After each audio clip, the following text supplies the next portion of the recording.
Hi friends, it's Annie Grace, and I am answering questions from readers. I am the author of This Naked Mind, and today's question is from Charlotte. She says, "Hi Annie, I'm really enjoying your answer sessions. I have another question. How to ride out urges and cravings to drink when you don't want to drink, but you're really just doing so because you've done it for so long, and you're really afraid that you won't be able to cope without it. Rationally, I know that drinking only causes me pain and makes my life unbearable, but I have rheumatoid arthritis and I live in chronic pain, and I know that the alcohol makes it worse, causing inflammation, but I get to that point every evening where I have to decide whether I can cope without alcohol before the shop shuts at 10 p.m. I feel panicky and very unsettled during this time. The dissonance is very high. Sorry this is scrambled, but I'd love some advice on how to stick to your guns when cravings, urges, or the fear of coping with being alcohol-free for the evening strike. Many thanks, love, Charlotte." So this is a really good question, and it's so important, and this video might be a little bit longer because I did a big, huge deep dive into the number one thing that I think is most important for overcoming craving, and I'll have some other tips too. But where we're going to start today is we're going to start with what is a craving, and we're going to look at it both neurologically and emotionally. And emotionally, obviously, a craving is an unconscious or conscious belief that alcohol is doing something for you, that it's going to provide some relief or pleasure or pain. And emotionally, my best advice on how to overcome those unconscious beliefs, because your unconscious and your subconscious mind actually dictate what you desire, what you want, is through liminal thinking. And liminal thinking is just becoming aware of why you believe what you believe and then comparing that against reality. And in my book, it's made up of 9 different liminal points, and it takes you through if you're drinking for relief or stress or having a good time, etc. And so reversing the years, decades, sometimes lifetimes of unconscious conditioning around alcohol and getting to the bottom of these beliefs that we have. We believe alcohol relaxes us, like we believe the sky is blue. At least I know I did when I was drinking. And reversing that so that we really come to a point where we know that alcohol isn't doing us any favors, and then we believe that. That really takes care of the emotional part of it, and that's really important. And so I'd recommend doing that. There's blog posts on thisnakedman.com/blog with all the liminal thinking points are right there. So you don't need to buy the book. You can just go and read through the blog posts. But, get the book, deal with the emotional part. I think that's really important. But there's this whole other aspect to cravings that's very physiological, and it's actually neurological. And it involves different parts of your brain if you've been drinking for quite a long time. And there's 2 aspects. There's the habitual nature of it, and habits, by their very nature, mean that we think less consciously, right? So if you get in the habit of driving to work, you can often drive to work without even thinking about it, and you won't even remember the drive. That's because pathways have actually been formed in your brain within your neurons, these neural pathways, where all of this stuff happens automatically. And that stuff happens inside your brain with drinking. Charlotte probably after work every day till about 10 p.m. when shop closing time, these habits are very strong. And so interrupting these habits and interrupting those neural pathways and laying down new neural pathways is really important. And so I'm going to get to how to do this. Besides the habitual nature, there's also, the dopamine response. And often after you've been drinking for years and years, there's a theory, and it's called the dopamine sensitization theory. And it's by Kent Burridge. And what he theorizes is that eventually you become hypersensitive to a certain substance. So, and this has been demonstrated in, rats and different animals, where eventually something changes over to the brain, and then when that substance is introduced, or even when the triggers preceding that substance are introduced, think the bell in the Pavlov's dog experiment, or the bottle of wine, as you're pulling it from the shelf, dopamine releases to such a degree that actually what happens is your ability to make good decisions is reduced. And so your prefrontal cortex, which is your human side of your brain, your ability to really make good, thoughtful decisions based on long-term goals, actually is reduced.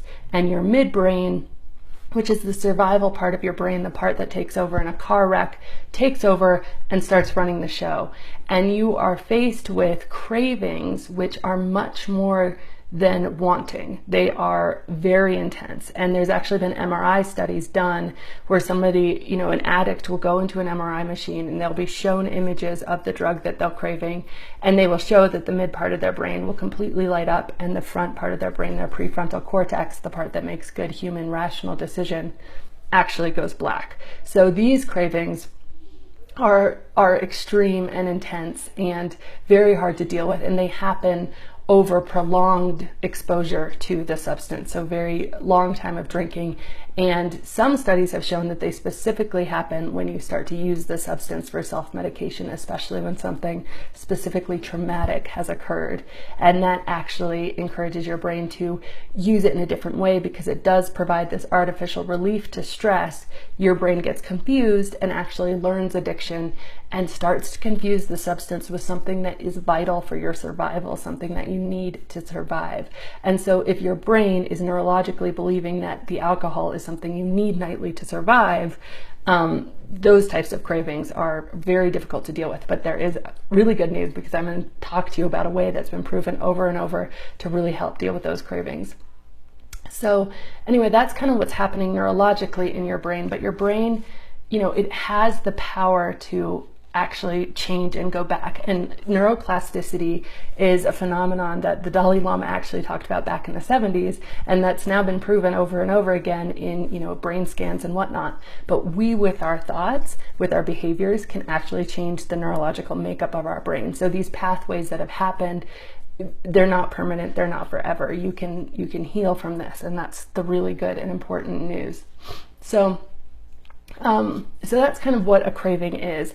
And first I want to talk about willpower, because I talk a lot about willpower in the book, and how willpower, it doesn't work over the long term. It definitely can work in the short term, but over the long term, willpower, studies have shown, act much more like a muscle, and it becomes fatigued. And so you can exercise it, but eventually it weakens, and then you are faced with, you break down, basically, is what happens.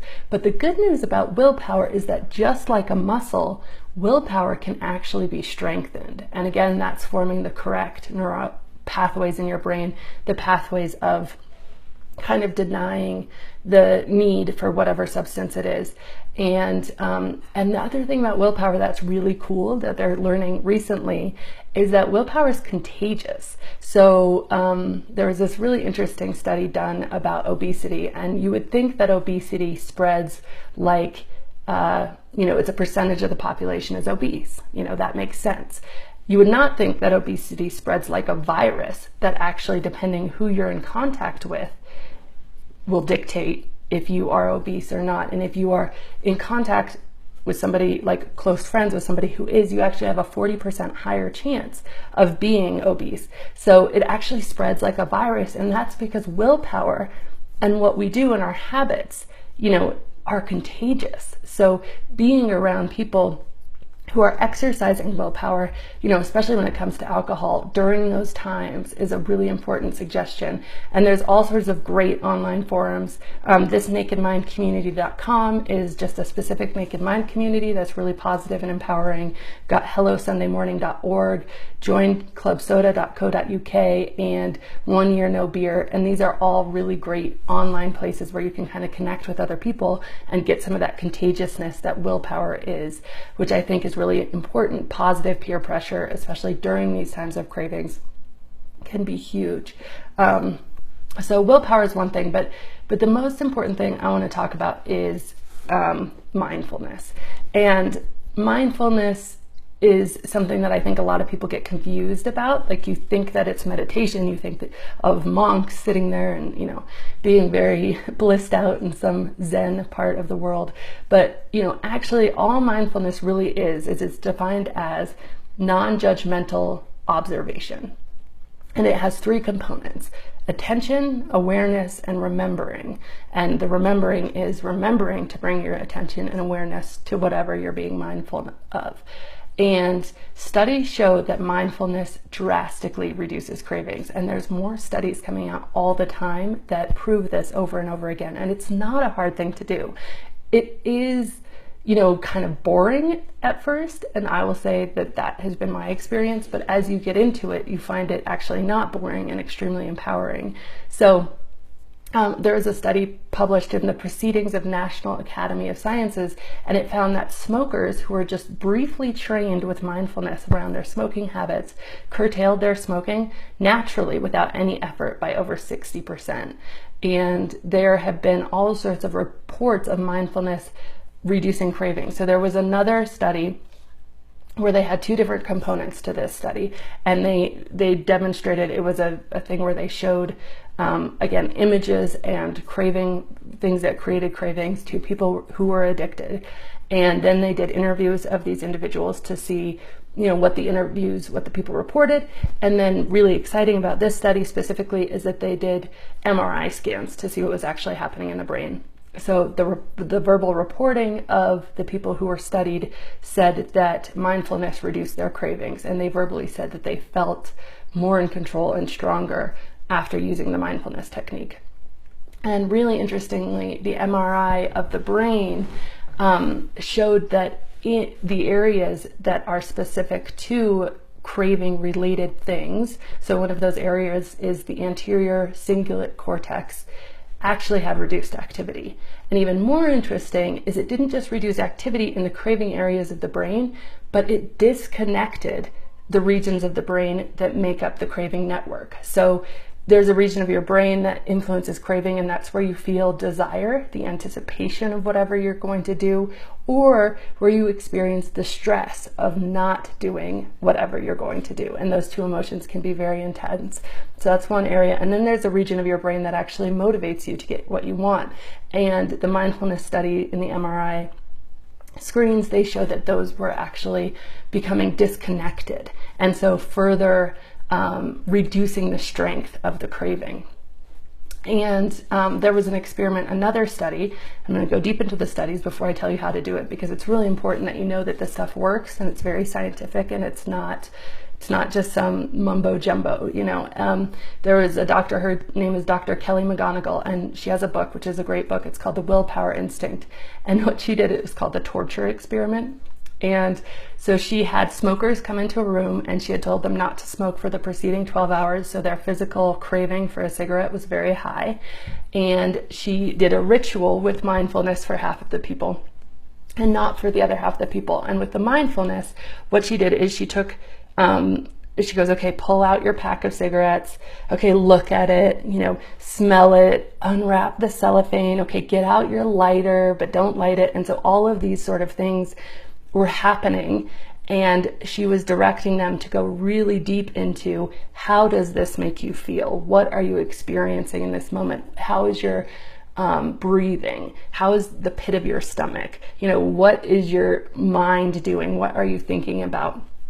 And so you paid very, very close attention to everything about this kind of torture of having these cigarettes that you knew, because you were in this non-smoking area, you weren't going to be able to smoke. And then she let the people go. And again, this was a study where 60% of them just naturally started smoking less, because she taught them to be really aware in the moment and not just let the cravings kind of run roughshod over their mental capacity to choose. And so how to do this, how to practice mindfulness. First of all, you need to clear up the misconception that it's about not thinking. It's not about not thinking. It's about becoming highly aware of your thinking, of what's going on in your mind, and of what's going on in your body in a completely non-judgmental way. So that is not typical, and it's not normal. What happens normally is you see an ad for a beer, or you see a bottle of wine, or you see the cork opener, and you feel a craving, and then you immediately judge yourself, and you say, oh gosh, Annie, you're never going to get this. You're always going to be missing this. It's so miserable, and you just immediately judge what's happening. And I think that mindfulness is about the opposite. It's just observing what's happening. You can't judge yourself. That's the main rule. You can't judge what you're thinking. You can't judge how you're feeling. You can't put any labels on it, and you're not there to try to control it. You're just there to observe it, and then counterintuitively go into it and say, okay, there's the corkscrew. How is this making me feel? What's happening in my thought? Where am I going with this? And just be really observant of this. And there's this really cool technique. It's called Surfing the Urge, and it's by Sarah Bowden. She's a researcher at the Addictive Behaviors Research Center. And I'm going to include the link below because she actually has an MP3 that's available online that will teach you this entire process called Surfing the Urge. And importantly, like urges, they always pass eventually. And not giving into the urge and being mindful of it, but not giving into it, that's what recreates the neural connections. That's what makes it so that you are building these habitual pathways of willpower and not drinking instead of, reaffirming the pathways of drinking. And so you both need to break the old habitual pathways and to build new ones. So mindfulness is in the moment, being hyper aware without any judgment, and then also trying to practice that skill. So where I started my mindfulness is back in November of this year. I just had read a book because I told myself, of course, famous last words, I'm never going to be someone who just sits around and meditates like for a period of the day, like whatever. Like, of course, you say that and then you end up becoming that exact person, ironically. But I had told myself that. And, I had read this book, and in this book, it basically said, okay, all I want you to do is just a few times during the day, just wake up to your surroundings. Because so often we're existing in front of our phones, in front of our screens, with our coworkers, in our minds, that we just don't wake up to our surroundings. So a few times a day, just say, oh, I'm sitting here. Oh, it's sunny outside. Oh, I'm talking into this iPhone. That's kind of weird. Here's my computer. How do I feel? It's a little chilly in this room. Just very aware of what exactly is happening for maybe 30 seconds in the beginning, and just start to do that 2 or 3 times a day. And all that does is, it's again, the remembering part of mindfulness, remembering that you are, that you exist, and then practicing the hyper awareness of what is happening without judging it. And it seems like such a simple thing. How can this simple thing of just remembering that I am here, that I exist in this moment, and then not judging it and just becoming aware of it without any intention of changing it, how can that have these huge studies saying that they reduce by like massive percentages addictive behavior and cravings? I don't know. It's not linear. It doesn't exactly make sense, but it is very true. And so that becoming aware multiple times a day, I got it really into that, and I thought that was really cool, and it really opened up kind of space in my day where the day would go by, and instead of just falling into bed and being like, oh, I don't even know what happened, I'd be like, oh, these things happened. It was like segments, and I could really kind of be more present in every moment because I was present those few times and remembering that. And then sure enough, I decided, okay, I'd read this article saying 5 minutes a day, that's all you need. It's much more important to do it every single day than it is to do it for 20 or 30 minutes, which was part of what was so intimidating to me about kind of sitting with my eyes closed. And so I said, okay, I can do 5 minutes a day. Let me give this a month and see how it goes. And sure enough, I gave it a month, 5 minutes a day, and I would just sit there, and all you do is you simply close your eyes, become aware that you're sitting, become aware that you're in this place, become aware of how your body feels, and then become aware of the fact that you're breathing. And then allow your thoughts to come, but when they come and you get distracted by them, you just let them go without judging them, without being annoyed with yourself for thinking them, and then become aware of your breathing again. And at first it's hard, it's hard because your mind just goes, and all of a sudden 5 minutes is up and you're like, okay, I wasn't aware of my breathing for like any of that time. But then eventually you can become pretty aware of your breathing for the entire 5 minutes. And then I started to do it for 10 minutes, and now I do it for like 10 minutes pretty much every day, and some days I'll do 10 minutes in the morning and then 3 minutes mid-afternoon and 3 minutes before I go to bed. And I've always been someone who suffered from depression and anxiety, and I got off all my medication for all of this stuff as a result of quitting drinking, which is a whole other video. But anxiety lingers, and this more than anything else has reduced my need to worry, my need to be anxious, and cravings, not for alcohol anymore, but definitely for sugar and, fatty foods and, just comfort stuff. And it's incredible. It's absolutely incredible. So here I am. I would have never done this before, not, going going to get on the mindfulness bandwagon, but the science proves it. Mindfulness is so important to reduce cravings overall. And so there's a huge ton of resources. I really liked Dan Harris's book 10% Happier because it was written tongue-in-cheek and very funny and witty and very mainstream. There was no woo-woo wah-wah in that book, and really just taught me how to do it. So that's the book I would recommend on mindfulness. And then, I would like to give you a few other suggestions on just kind of reducing cravings, because I know that while I fully believe that mindfulness is probably the best way that we have right now based on all the science and all the studies, you need other stuff. So talking to someone, definitely just pick up the phone, or again, get on one of those online communities. Distraction with the knowledge that it will pass. So very similar to how, if you close your eyes and you become aware of your foot and there's an itch on your foot, and then all of a sudden you become aware of, something else, that itch on your foot goes away, because you're distracted. So distraction can hugely reduce cravings. So just have, a plethora of stuff to do, whether it's get out for a walk or watch a TV show, read a book, just make yourself a list of things you like to do. Changing your environment, if you're in the same environment that you've habitually drank in, just change your environment and just make it a point. And remember that these things, it's not going to last forever. You're going to be able to heal neurologically and inside from this, especially when you have 30, 60 days away from alcohol, and it's going to be infinitely easier. So this isn't like a life sentence. It's just really to get you through some of the initial phases. And then challenge your cravings. One of the techniques is called opposition thinking. And what that means is you can't actually hold two thoughts, especially two contradictory thoughts in your brain at the same time. So you say, oh gosh, wouldn't a glass of wine be nice? Immediately challenge that. And be like, oh, well, I would have 4 glasses of wine. Oh wait, probably 6 or 8. And then I'd have a hangover. And then go really deep into, oh, how bad did hangovers feel? Can you remember? And sometimes you'd get sick while you were drinking, and that was so miserable, and then I wouldn't even remember what I did the next day, and just really go into the thought of the opposite of your craving. So take control of your thought patterns, use something you know to be true, like how terrible hangovers felt, and just imagine it in careful, vivid detail. And I think that will really help with the craving. And then there's a very traditional way, which is called HALT, and it stands for hunger, anger, loneliness, and tiredness.